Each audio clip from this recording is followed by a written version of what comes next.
Howdy there folks, Glenn with the Cactus Atlas, filming today at Burro Creek Campground right off of Highway 93 between Phoenix and Las Vegas. I'm going to be spending the night and giving you a little tour of the place, and we'll explore a little bit of the creek.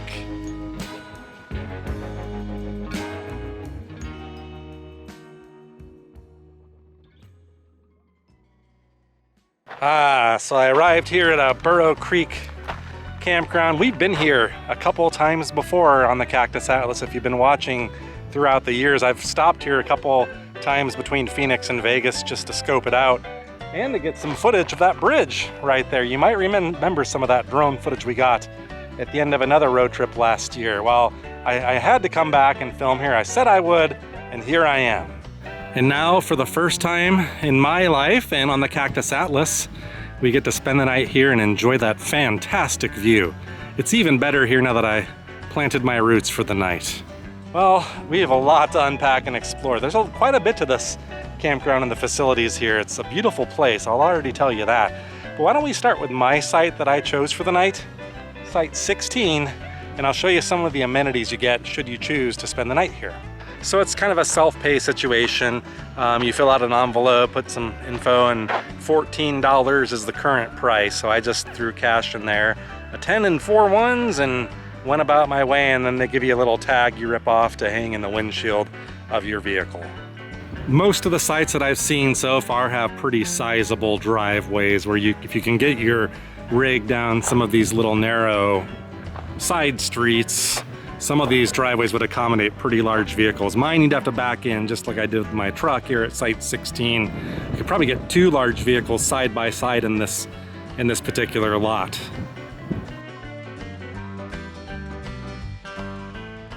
All right, Site 16, very typical of most of the sites that I saw here, many of which I think will accommodate a tent with no problem. This particular site, Site 16, has plenty of a dirt area behind that's not on gravel. A little less gravelly than some of the other sites, with a couple good spots for a tent. A smaller tent would be fantastic right there. So Site 16 would be a good one for a tent camper. One of my favorite features of all the campsites are these little covered stations here for some shade. It's so appreciated when you have those here in the Sonoran Desert. And I think this is a BLM run campsite, so right on. You got to get some of these at Painted Rock Petroglyph Campground, and I bet you'll get more business there. Every site that I've seen so far, I did a quick scouting mission in advance and checked them out, has a fire ring just like this one. And I didn't see any fire restrictions for this evening, but it is quite windy.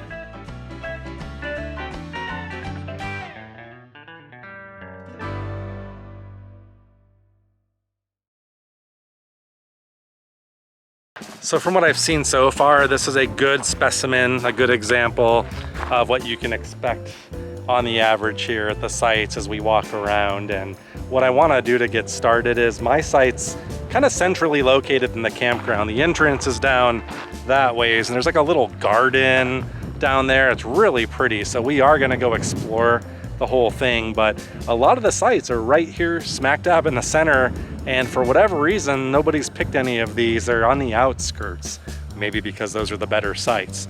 And indeed I did find one that I would choose had I not set up my tent already, but we'll get to that one in due time. Bordering my site, Site 16, is Site 17. And Site 17, the thing to remark here is you have a huge parking area, so this would have to be good for multiple large vehicles. I can almost envision, you could see someone got 2 in here if those tire marks were made approximately at the same time. So depending on what you got, maybe you can even get 3 in there. I don't know what the rules are around that, but huge spot there for a vehicle. So if you're a tent camper, this would work for you too. But this might be a good one to leave for the people with the big rigs. But you have plenty of places you could put a tent. I mean, you could technically put a tent in this big lot over here, but looks like there's some softer ground back here and beautiful views too. So I'm kind of on the way out part of the loop, and there's a one-way section that goes this way, and then that's site number 10. So once again, I'm standing in front of 17. My site is Site 16. So we're gonna walk this ways in the center portion, and we'll look at site 10, where we'll start to see some of our slightly smaller sites, like site 10 itself. Site 10 is a good example of something where if you had a pretty decent sized rig and you wanted to pull it up in here, you probably could, but this would probably be a great site also for a small tent camper, where you've got some soft ground out here beyond the pavilion. So next to site 10 is site 11, as you might guess, and this one already smells like a good one for a tent camper. It's got still a pretty good sized driveway. Might have to back something in here, but good space beyond for a tent. Only word of caution with 11 is that now you're starting to get kind of up on this hill. So there is a slight slant to it, but if I had to camp on it, I would make do with no problem. But yeah, it's not as flat as all of the others we've seen so far. I'm almost amazed at how many trash receptacles they actually put in here. It's probably a lot of work for them to tend to all of that, but yeah, there's typically one on each side of this little loop, and all of them are unlocked and like freshly bagged, so fantastic. I saw this earlier when I was making my scouting earlier. Site 12 is the handicap site, and this one is really nice, actually. They have a really nice fully paved driveway of sizable length. I really couldn't tell you how many. I didn't bring anything to measure with me if that's Class A size, if you can get the whole thing up on the pavement or not, but you can get something quite sizable. Got a nice sandy area in that back corner. I don't know if that's meant for a tent, like some kind of small tent pad or just a nice little touch. And then the pavilion, and of course, a raised fire ring here up on the paved section. It really is a beautiful little site. And another nice touch is they have a very nice, feels pretty recently paved, it's in great shape, sidewalk that goes straight to the facilities over there, which we're gonna look at that next. And I already went in there, and let me tell you, the facilities are very nice. They seem new almost.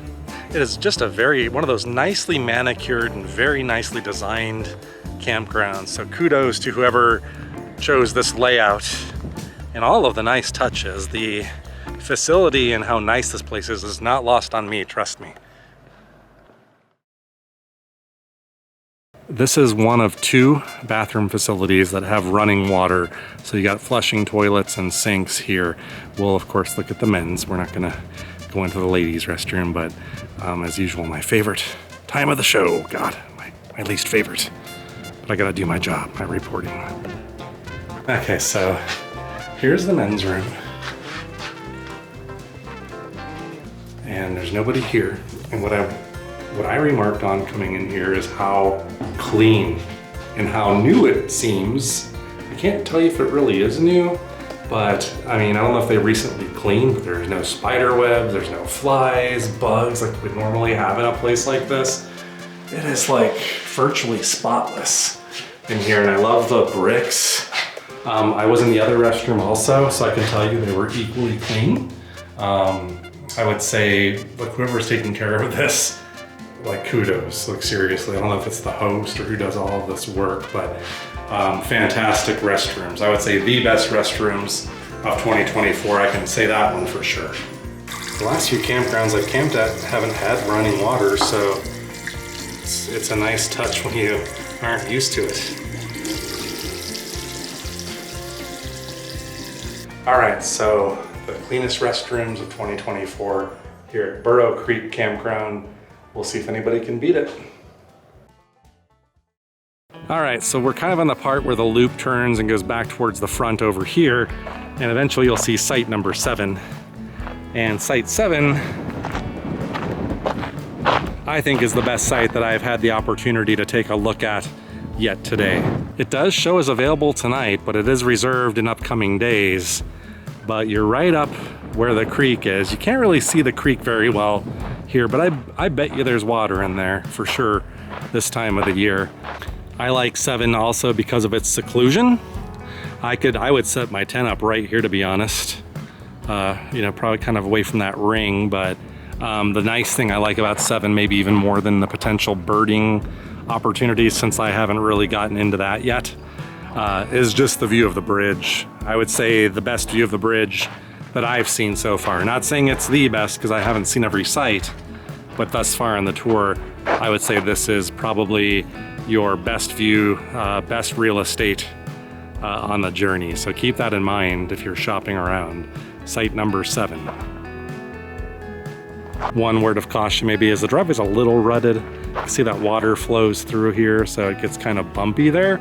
I don't know if that's a concern. I camp in a tent, so I don't know if that would be a concern for someone in a larger rig, if that presents any problems or not. But just in case, there it is, but still pretty sizable. You can see I'm not the only tent camper here. There's been a couple. I'm pleased to see that I'm not alone. Okay, so now coming back around, we're gonna walk back towards my tent now. You could see the restroom that we saw for reference, and site number 7's down that way. And this is site 13. We're heading back towards 16 now where I'm staying. And 13's also a good choice, and I was gonna take it because it seemed fantastic for tent camping, but I didn't wanna be too crowded. Those folks got those prime spots there. And but if you're looking for a good site for a tent camper with relatively flat ground, site 13 would be a fantastic choice. And logically, next to site 13 is site 14. I would say pretty comparable to 13, but you do get really wide driveway, pretty sizable.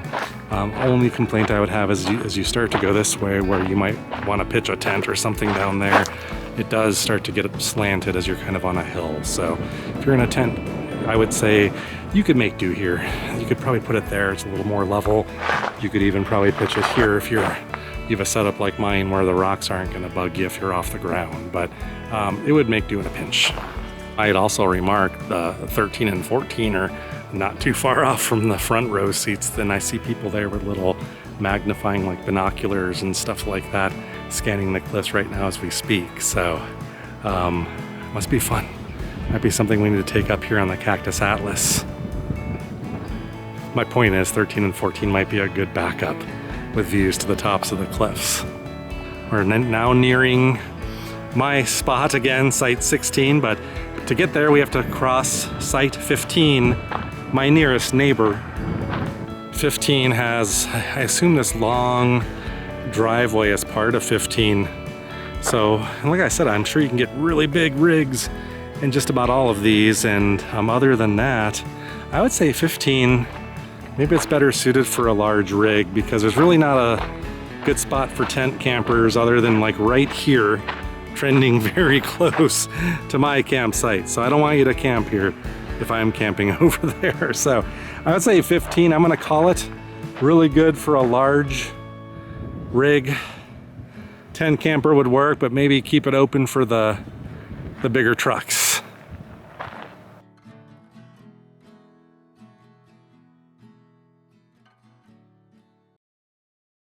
Now that we got a really good sampling of the type of campsites that they have here, I'm going to take you down that other trail that I told you about behind my campsite that goes down to the other restroom facility, and there's like a nice garden down there and interpretive signs, and I believe trails that can get us down towards the creek.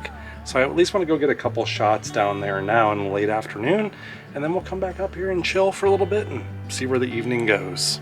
When I parked earlier to seek out sites, one of the criteria that led me to choosing this one was the pretty level ground that you see the tent is on now, better than some of the ones that I showed you, the views of the cliffs, and then this little trail in proximity to 2 different restroom facilities, one of which you've already seen, and tonight it seems like nobody's camping on this inner part anyway, so I like the privacy factor for that reason tonight.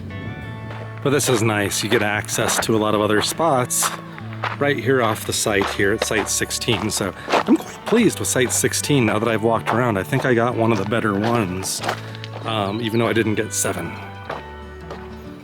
And right there is the other restroom, which is also part of a day use area, which does not require a fee. The only fees, I believe, would be for the campground. So I do see people just stopping here and picnicking and walking out on the trail, so keep that in mind too if you want to stretch your legs between driving from Phoenix and Vegas. And when you pull in, there's this really beautiful garden It's just called Desert Garden, so I think there are signs that are numbered that perhaps there's like a little brochure here that denotes what everything is. They're out of brochures, it looks like, but we know what a lot of these things are. This looks like, is this a yucca or a Joshua tree proper? Like I was telling you, we are kind of in the place where the Mojave Desert clashes with the Sonoran, so I would expect to see Joshua trees and yucca mixed with things like saguaro, because we're in that exact region. So you have Palo Verde, these yucca or Joshua trees here. I don't know if that's a Texas ebony, but you have quite a variety of beautiful plants in this little garden here. And then from there, we'll see how we can get down to the creek.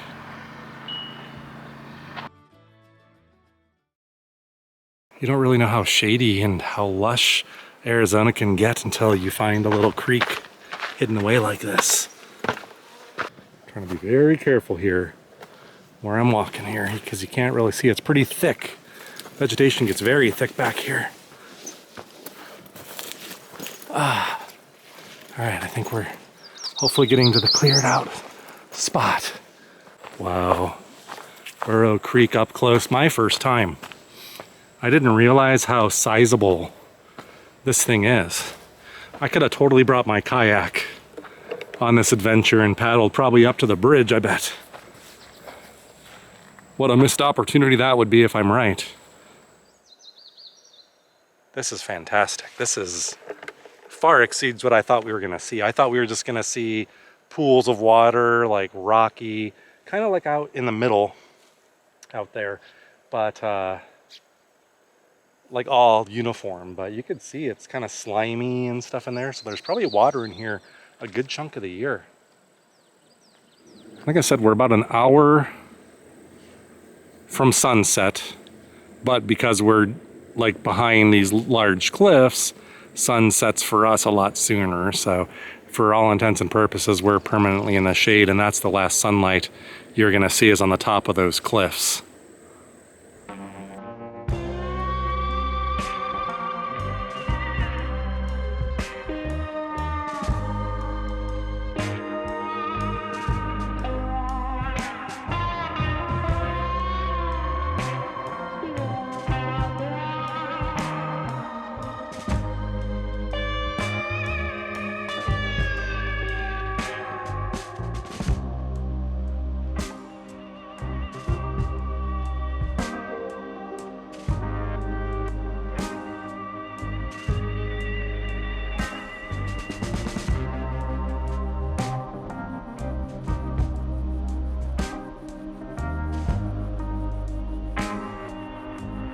You wouldn't even really know it's here. Like, you just drive over that bridge and wouldn't be any the wiser. I've made it back to the camp from hanging out down on Burro Creek, and that might be the best time of day to get that thing, that bridge. It's lit up nicely in the late afternoon, that light.